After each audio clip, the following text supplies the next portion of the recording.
Ndryshe nga çka kanë treguar faktet e manipuluara edhe një herë lidhur me ngjarjet e ndodhura në 22 tetor të 46-s, ku dy luftania angleze në përpjekje për të hyrë në territoret e ujrave shqiptare në afërsitë të ishullit të Korfuzit, ranë ndesh me minat e vendosura në det, duke shkatruar dhe fundosur këto dy anije. Kjo do të mjaftonte për të shkëputur një herë për gjithmonë marrëdhëniet e Shqipërisë me mbretëreshën e oqeaneve, duke ngritur akuza se ishin shqiptarët të cilët i vendosën minat me qëllim.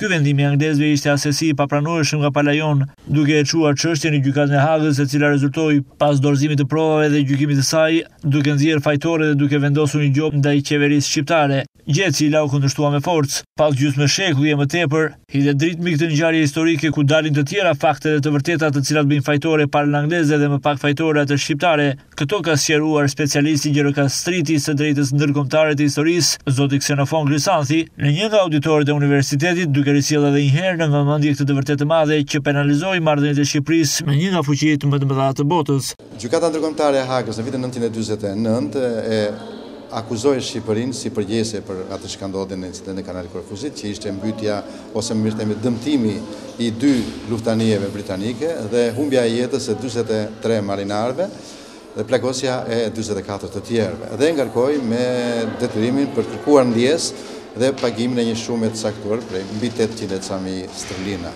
A do të ketë një rishqyrtim të kësaj historie, domethënë, edhe pse nga pikpamja formale juridike kjo është letem e vështirë, për të mos thënë e pamundur, për arsye se Gjykata Ndërkombëtare e Hagës vepron mbi bazën e dispozitave të statutit të saj. Në statutën e Gjykatës Ndërkombëtare të Hagës ka një nen, që është neni 61, i cili ka vendosur disa kushte për rishikimin e vendimeve të Gjykatës Ndërkombëtare të Hagës. Kushti i parë është që palët duhet të kenë respekt, pala që kërkon rishqyrtimin e çështjes duhet të ketë zbatuar vendimin. Shqipëria nuk e zbatoi vendimin në kohën e vet.